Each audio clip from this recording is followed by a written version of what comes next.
Est-ce qu'on a eu une bonne semaine?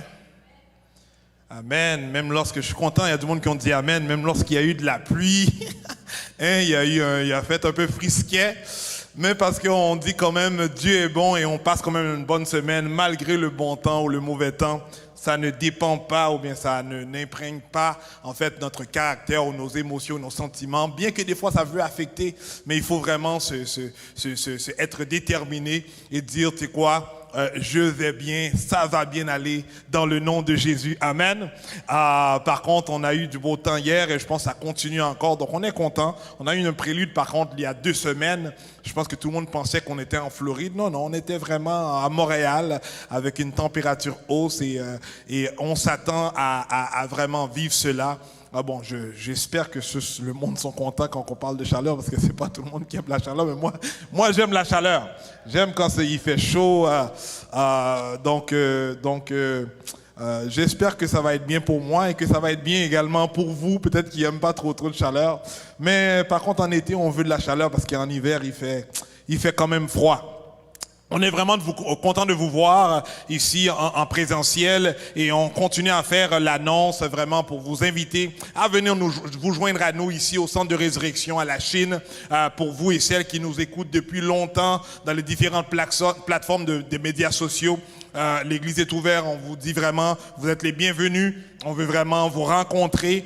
Merci pour ceux et celles qui nous écoutent en direct, vraiment dans les différentes plateformes médias sociaux, également dans KI TV. On vous dit merci pour votre présence, merci pour votre support, merci d'être présent. On vous aime dans le nom de Jésus et nous prions vraiment que les sessions en fait d'adoration et les enseignements puissent vraiment vous aider à devenir mature dans votre marche chrétienne. C'est vraiment notre détermination. On veut vraiment parler à votre esprit et que l'Esprit de Dieu puisse faire cette transformation-là en vous afin que nous puissions devenir des personnes matures en Christ. Amen.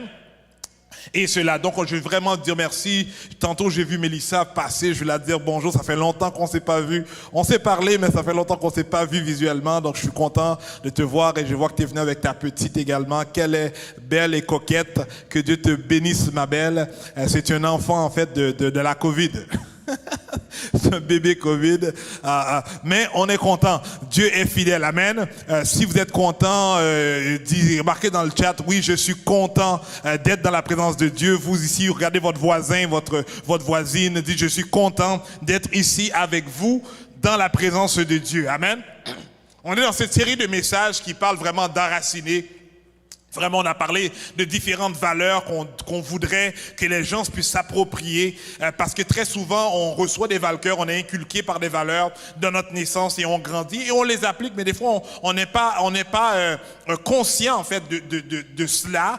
Mais par contre, il est très important d'être conscient. Quelles sont les choses qui sont importantes pour vous? Parce qu'on avait dit que ce qui est important, vos valeurs, en fait, vous représentent. C'est ce qui vous représente et vous devez savoir qu'est-ce qui est important pour vous, dans laquelle vous pouvez mettre ces choses-là en priorité et travailler et rechercher à avoir des balises, des renseignements, des informations, des formations qui peuvent en fait vous aider en fait à vivre pleinement en fait de la manière dont vous voulez vivre votre vie. La semaine passée, on a également rentré un peu, on a un peu shifté par rapport au message. On est revenu en fait à la base du thème de l'année qui parle vraiment rafraîchir, qui parle de rafraîchir. On avait déclaré depuis l'année que cette année c'est une année de rafraîchissement. Et l'une des paroles que nous avons mentionnées, c'est attendez pas à ce que vous ressentez le sentiment de rafraîchissement pour dire oh j'ai reçu ce rafraîchissement. Parce que la Bible nous dit nous devons marcher par la foi. Allô? On doit marcher par la foi, donc on doit déjà se mettre dans la condition que je vis déjà ce rafraîchissement-là. Et lorsqu'on parle de rafraîchissement, on parle vraiment d'une action de remettre quelque chose à un bon état, remettre quelque chose en bon état. Donc on croit que s'il y a des choses qui allaient pas bien, s'il y a des choses peut-être qui manquaient, si on avait des choses qui devraient en fait se renouer, on croit que Dieu l'a déjà fait dans le nom de Jésus. Amen. Et on doit avoir en fait cette conviction, on doit avoir cette mentalité où est-ce que nous disons les choses que nous ne voyons pas comme si elle est faite. Amen. C'est ce que la Bible nous demande. Vous savez, le plan de Dieu pour chaque personne, chaque être humain, après sa naissance, c'est qu'il grandisse et qu'il devienne mature. C'est le désir de Dieu, c'est la volonté de Dieu pour nous. La semaine passée, j'avais parlé de 3 choses que nous pouvons faire pour rechercher Dieu. Et j'aimerais faire un peu comme un style de quiz, un style de quiz. Vous qui êtes là, vous pouvez peut-être le dire à haute voix. Et ceux qui sont qui écoutent un peu soit dans Facebook ou dans YouTube, vous pouvez écrire également la réponse. Donc, quelles sont les 3 choses que nous pouvons faire pour chercher Dieu? La première des choses qu'on avait parlé la semaine passée, c'était apprendre ça. Et lorsqu'on dit ça, le mot commence par V. Apprendre sa volonté, je pense que je l'ai entendu, apprendre sa volonté. Et deuxième chose, on avait dit, c'était on devrait lui obéir. On doit apprendre à obéir à la porte de Dieu. Et si nous apprenons pas sa volonté, donc qui est sa parole, il est impossible de s'attendre qu'une personne puisse obéir. On ne peut pas s'attendre qu'un enfant puisse obéir à quelque chose qu'on lui a pas donné les instructions. Amen. Donc c'est pour ça que lorsqu'on accepte Jésus-Christ comme sauveur personnel, on devient des bébés spirituels. Donc on se doit maintenant d'aller rechercher l'information qui est dans le livre, dans la Bible, dans l'ensemble de livres, afin qu'on puisse connaître la volonté de Dieu, afin qu'on puisse après, par la suite le mettre en application. Et troisième chose, on a dit qu'on devrait avoir un C en C avec un P. On doit avoir confiance. Oui, j'ai entendu, on doit avoir confiance en ses promesses. On doit avoir confiance en ses promesses. On peut seulement avoir confiance dans les promesses de Dieu seulement si nous connaissons quelles sont ses promesses. Une fois qu'on sait, et une fois qu'on a la conviction, on a la connaissance des promesses de Dieu, on peut se dire maintenant je me tiens sur ce qu'il a dit. J'ai confiance en lui, j'ai une espérance en sa parole et je sais que la chose va arriver quand même. Amen. Et c'est ce que Dieu veut, c'est ce que Dieu désire pour nous. Je crois que tout le monde ici, ici on est fort, donc je pense que tout le monde a eu des bonnes réponses. Vous avez eu 100 sur 100, excellent, un A+ dans votre test ce matin d'une récapitulation du message de la semaine dernière. Vous savez, le développement de la croissance spirituelle nous amène à être transformés. Le développement de la croissance spirituelle nous amène à être transformés. On a dit que le désir de Dieu, c'est que nous puissions devenir matures. Et cette transformation nous fait passer à la vie de la chair, à celle de l'esprit. Elle nous fait passer à la vie de la chair, à celle de l'esprit. C'est parce que lorsqu'on devient, la semaine passée j'ai mentionné que lorsqu'on devient cette nouvelle créature, donc nous devenons maintenant cet être spirituel. Et on doit maintenant changer notre mentalité et se dire que je dois commencer à fonctionner, je dois commencer à me préoccuper, à faire des choses non par rapport à ma mentalité charnelle, mais plutôt à celle spirituelle. Et la manière de le faire, c'est lorsqu'on puisse maintenant lire la parole de Dieu et le mettre dans nos pensées, afin qu'elle puisse maintenant constamment demeurer dans notre conscient et dans notre subconscient, et elle va faire en sorte qu'elle devient un automatisme. Lorsqu'on va faire quelque chose, elle va nous dire oui c'est correct ou non ce n'est pas correct, puisque la parole de Dieu est la boussole qui va nous qui est censé diriger notre vie par l'entremise du Saint-Esprit de Dieu. L'Esprit de Dieu en dedans de nous va nous guider les choses que nous ne connaissons pas, mais les choses que Dieu nous a déjà dites, qui est dans la parole de Dieu, la responsabilité de l'Esprit, c'est de la faire surgir dans notre esprit, dans notre conscient, dans notre subconscient, dans le but qu'on puisse prendre des bonnes décisions afin de plaire à notre Dieu. Vous savez, dans le livre de Galates 5, le verset 16 à 25, je vais prendre le temps de le lire pour vous, bien que je vois qu'il n'y a pas beaucoup de temps, mais je vais quand même le prendre afin de garder, en fait, de vous exposer le contexte et préférablement laisser la parole de Dieu enseigner, que l'Esprit de Dieu puisse utiliser sa parole afin de nous convaincre de ce qu'il désire. Vous savez, il dit dans le verset 16, je dis donc, marchez selon l'Esprit et vous n'accomplirez pas le désir de la chair. Marchez selon l'Esprit et vous n'accomplirez pas le désir de la chair. Parce que il est censé un automatisme pour nous, êtres humains, de marcher dans la chair, de marcher par la chair. Vous savez, on a grandi à ceux qui ont accepté le Seigneur à 20 ans, ceux qui ont accepté peut-être à 5 ans, à 16 ans, à 40 ans, à 60 ans. Donc, on a passé le temps à fonctionner selon nos propres désirs charnels. Et lorsqu'on accepte Jésus-Christ comme sauveur personnel, on doit maintenant changer cette mentalité, changer ce mécanisme qui est en dedans de nous et de nous laisser diriger, pas par nos désirs, mais plutôt par le désir de l'esprit. Et c'est pour cela que lorsqu'on dit que si on marche selon l'esprit, on ne va plus accomplir le désir de la chair qui est constamment à l'intérieur de nous.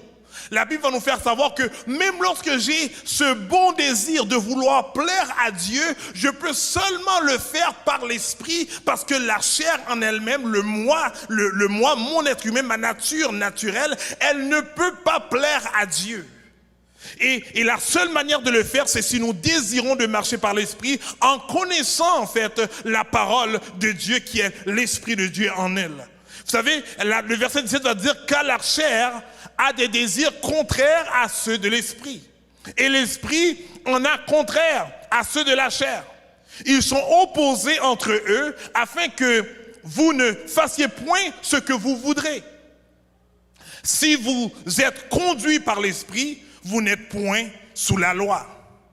Or, les œuvres de la chair sont manifestes. Ce sont l'impudicité, l'impureté, la dissolution, l'idolâtrie, la magie, l'inimitié, les querelles, les jalousies, les animosités, les disputes, les divisions, les sectes, l'envie, l'ivronnerie, les excès de table et toutes les choses semblables.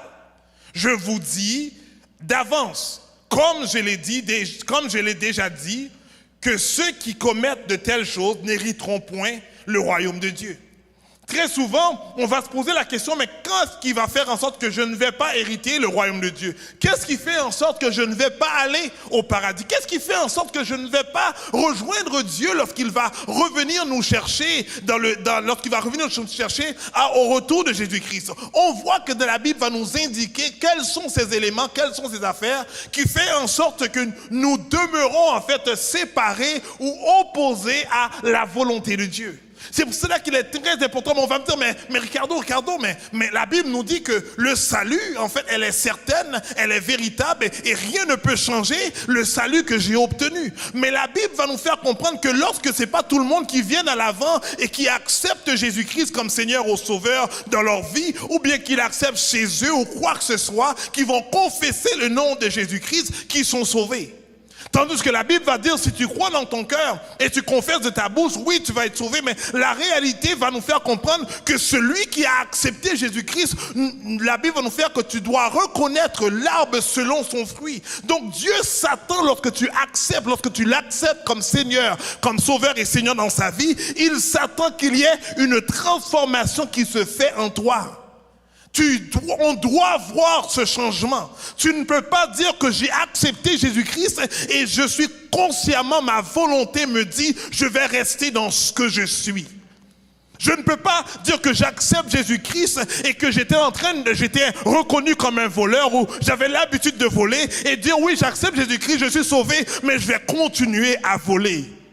Est-ce que vous entendez? Je ne suis pas être un menteur. J'ai l'habitude de mentir et j'accepte Jésus-Christ et consciemment je me dis je vais continuer à mentir. La Bible nous fait comprendre que lorsque l'Esprit de Dieu vient en toi, il a ce désir de faire cette transformation afin de changer ton image, afin que tu puisses ressembler à Christ et que tu puisses commencer de marcher de gloire en gloire. C'est ce que Dieu veut. Donc des fois, lorsqu'on accepte Jésus-Christ comme sauveur personnel, on doit se poser la question, où est-ce que je suis positionné dans ma marche chrétienne? Où est-ce que je suis positionné dans ma marche de croyant? Où est-ce que je suis en tant que disciple? Est-ce que je suis les préceptes de Dieu? Est-ce que j'observe ce qu'il me demande? Ou bien est-ce que j'essaie d'accomplir le désir du moi? Et c'est une question qu'on doit se poser constamment parce que le développement de la vie du croyant demande qu'on devienne mature, demande qu'il y ait une transformation. elle nous fait sortir de notre état de charnalité, elle nous emmène maintenant à la condition de la spiritualité dans laquelle Dieu recherche de nous. Vous savez, il y a une des choses que je parlais l'autre jour. Je pense qu'on parle souvent, moi et ma femme, par rapport à cela, et j'en parlais un peu avec d'autres personnes, que l'Église, en fait, a pris le temps vraiment d'enseigner les rudiments de la parole de Dieu, enseigne en fait, ce que Dieu veut, ce que Dieu désire, mais une des choses, en fait, qu'ils n'ont pas pris, peut-être qu'ils n'ont pas pensé ou bien pas, ils se sont pas aperçus, c'est qu'il y a une grande différence de appliquer les choses de Dieu en tant qu'être humain, en tant qu'être humain dans sa charnalité, et de décider de appliquer les choses de Dieu, non dans la charnalité, mais en tant que cet être spirituel, cette nouvelle créature dont je suis. Très souvent, nous ne faisons pas cette distinction en tant que l'être naturel, l'être charnel et l'être spirituel que je suis. Je ne suis plus cet homme charnel qui fonctionne tous les jours. Lorsque j'accepte Jésus-Christ, j'ai décidé de mettre cet homme naturel dans sa charnalité de côté et d'essayer de commencer à appliquer ma vie et de vivre ma vie en tant que cette nouvelle espèce, cet être spirituel ici-bas sur terre, qui a cette connexion avec Dieu. Et aujourd'hui, je vais vous faire comprendre que l'objectif des messages, l'objectif de l'enseignement que nous donnons, c'est de vous faire comprendre que vous devez faire cette distinction en tant que le Ricardo autrefois et le Ricardo d'aujourd'hui. Je dois faire la différence entre celui qui n'avait pas encore accepté Jésus-Christ et celui qui a accepté Jésus-Christ, celui qui ne connaissait pas la parole de Dieu et celui qui connaît la parole de Dieu. Et oui, il y a une différence entre les deux, bien que je reste Ricardo, mais je suis dans cette nouvelle créature dont Dieu a fait de moi et que je peux marcher maintenant par la foi en tant qu'être spirituel, et c'est dans ce moment-là que je puisse avoir domination, je puisse avoir autorité sur tout ce qui est autour de moi, parce que je ne fonctionne pas dans mon état charnel, mais je fonctionne dans mon état spirituel. Dans le verset 22, il va nous dire: mais le fruit de l'esprit, c'est l'amour, c'est la joie, c'est la paix, c'est la patience, c'est la bonté, la bénignité, la fidélité, la douceur, la tempérance. Elle parle et dit que la loi n'est pas contraire, n'est pas contre ces choses. Ce sont à Jésus-Christ. Ceux qui sont à Jésus-Christ ont crucifié la chair avec ses passions et ses désirs. Ceux qui sont en Jésus-Christ mettent de côté les paroles mensongères, mettre de côté la malhonnêteté, mettre de côté la jalousie, mettre de côté en fait la rancune, mettre de côté en fait je sais pas, toute l'autre chose qu'on peut faire. On décide de mettre de côté ces choses-là dans le but de s'approprier du fruit de l'esprit. Vous savez, aujourd'hui, on dirait qu'il est difficile pour la société d'aujourd'hui de dire ce qui est bon et ce qui est mauvais. Difficile pour la société de dire ce qui est vrai ou ce qui est faux. Parce qu'on va tout dire qu'aujourd'hui c'est relationnel. C'est par rapport à comment que je pense. C'est par rapport à comment que je le vois. Mais tandis que la Bible va nous faire comprendre que tu ne décides pas de voir les choses comme toi, tu décides de le voir, mais elle te demande de commencer à voir les choses telles que Dieu le voit. Tu ne penses pas comme que tu veux penser, c'est ça qu'elle va dire, mets la parole de Dieu dans tes pensées afin que tu puisses penser tel que la parole de Dieu pense. Et donc, nous, bien que nous sommes dans une société très séculière, mais par contre, nous devons être conscients que la Bible nous fait comprendre que bien que nous sommes de ce monde, bien que nous sommes dans ce monde, mais nous ne sommes pas de ce monde. Et c'est vrai que nous sommes cette nouvelle créature, qui est cette nouvelle espèce que Dieu a faite de nous, mais nous vivons ici sur terre dans le but de faire avancer le royaume des cieux. Dans le verset 25, il veut dire, si nous vivons par l'esprit, marchons aussi selon l'esprit. Si nous vivons par l'esprit, marchons aussi selon l'esprit. Et le croyant est appelé à vivre par l'esprit. Il est appelé à vivre par l'esprit. Écrit dans le chat, dit: je dois vivre par l'esprit. Je dois vivre par l'esprit. C'est quoi vivre par l'esprit?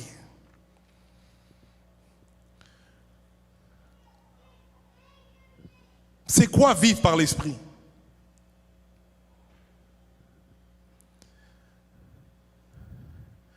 L'Esprit de Dieu vient faire son habitat en dedans de nous. Et il a différents rôles. Il joue un rôle Et il nous emmène à ce que nous puissions tendre vers une perfection. Il canalise nos vies, il transforme nos vies afin que nous puissions nous diriger tout le temps où est-ce que Dieu s'attend qu'on se rend. Donc, vivre par l'Esprit, c'est de laisser l'Esprit lui-même nous diriger en corrélation avec la parole de Dieu. Et c'est pour cela qu'il est essentiel. On dit on peut grandir que seulement si nous connaissons, nous lisons la parole de Dieu, si nous passons du temps en relation avec Dieu dans la prière, si nous prenons du temps pour adorer Dieu, soit en congrégation ou bien chez vous. Vous savez, il y a des gens qui viennent seulement, c'est seulement lorsqu'ils viennent le dimanche matin qu'ils adorent Dieu. Tandis que ta vie devrait être une vie d'adoration. Et si tu vis par l'Esprit, tu te laisses diriger par les concepts de la Bible, que l'Esprit de Dieu, quand on dit qu'on vit par l'Esprit, donc on vit par l'Esprit de Dieu. L'Esprit de Dieu, elle, vient nous diriger, vient nous canaliser. C'est ça, vous savez pas, des fois, on a tendance à vouloir, vous savez, ceux qui sont conscients de quelque chose qui devrait changer en eux, vous savez, avant d'être conscient de cette affaire-là, vous le faites sans même savoir. Mais une fois que je suis conscient de ce que je fais, vous savez, il y a des fois des choses, ma femme me dit, Ricardo, tu fais ça, hein? Je dis, non, moi je fais pas ça. Elle dit, Ricardo, tu sais que tu es comme ça? Non, moi je suis pas comme ça. Vous savez, après quelques mois, je commence à porter plus attention parce qu'elle me répète, et à un moment donné, je dis, mais c'est vrai, je suis comme ça. C'est vrai, je fais ça. Donc, aussi longtemps que tu n'es pas conscient de quelque chose, tu ne peux pas observer et décider de faire un changement par rapport à cette chose que tu n'étais pas conscient auparavant. Et la parole de Dieu vient te convaincre, vient mettre une conscience en dedans de toi, afin que lorsque maintenant tu vas décider de marcher selon l'Esprit, maintenant l'Esprit va éveiller en toi ce que maintenant tu es conscient par rapport à la parole de Dieu, et il va te faire savoir, non, ce que tu fais maintenant, ce que tu vas faire n'est pas correct. Oh, fais cela plutôt. Parce que maintenant tu deviens sensible à la parole de Dieu, et l'Esprit de Dieu joue ce rôle de éveiller, de remettre en éveil, de te rappeler ce que Dieu s'attend de vous. Ce que Dieu s'attend de vous. Vous savez, le temps me fait défaut. Mais par contre, je suis content qu'on est quand même dans une série, donc j'ai encore la semaine prochaine pour continuer mon message. Il y a 4 points. 4 points que j'aurais aimé, en fait, que je veux développer avec vous par rapport à cette transformation-là lorsqu'on reste enraciné en Jésus-Christ. Ce que cela fait. Je dis premièrement, ça fait passer à la vie de la chair à celle de l'esprit. Et deuxièmement, ce que j'ai élaboré dans les semaines suivantes, elle fait en sorte qu'on puisse passer de l'état de l'enfance à celle de l'homme naturel. Troisièmement, elle nous fait tendre vers la perfection. Et quatrièmement, elle fait en sorte que nous puissions nous détacher des choses terrestres et commencer à s'attacher au ciel terrestre. Dans tes valeurs que tu veux t'approprier, que tu veux appliquer à tous les jours, est-ce qu'elles reflètent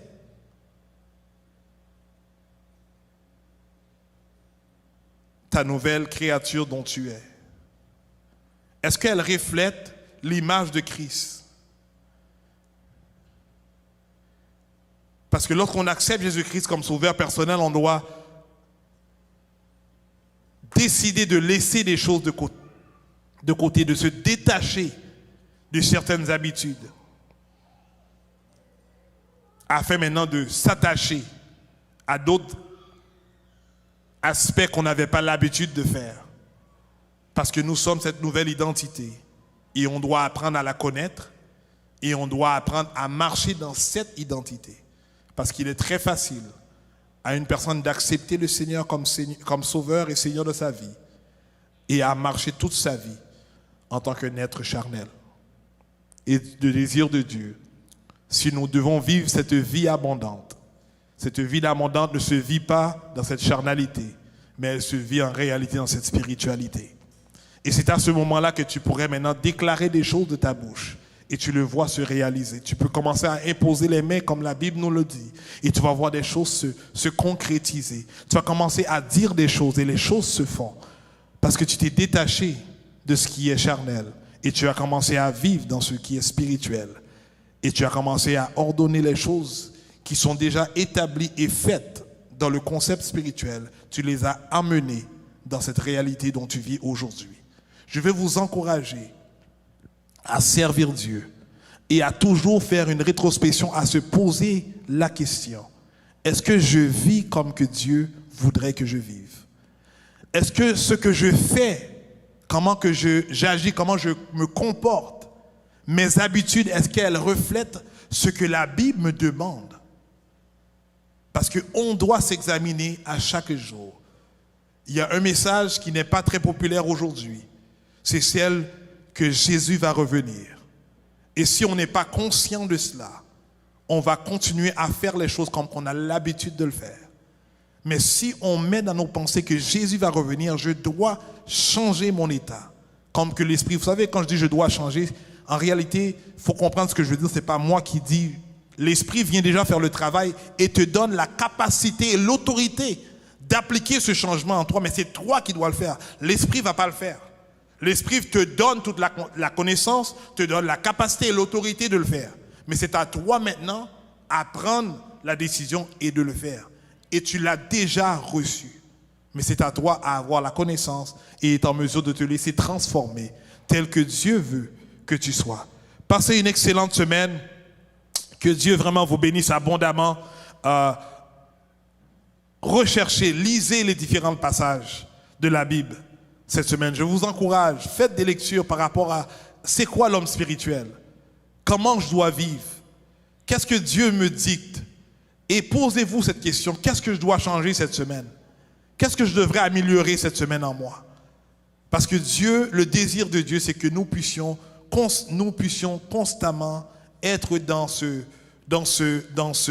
cet état qu'on a cette volonté, dans cette position d'avoir cette volonté de se laisser transformer par l'Esprit de Dieu. Parce que son désir, le désir de l'Esprit, c'est de nous transformer à l'image de Christ, afin que nous puissions marcher de gloire en gloire et que les autres autour de nous puissent voir ce que Dieu fait en toi. Et c'est à ce moment-là qu'ils diront que je crois en le Dieu que tu crois, que je veux servir le Dieu dont tu sers. Père, je te dis merci une fois de plus ce matin pour ta grâce et ton amour.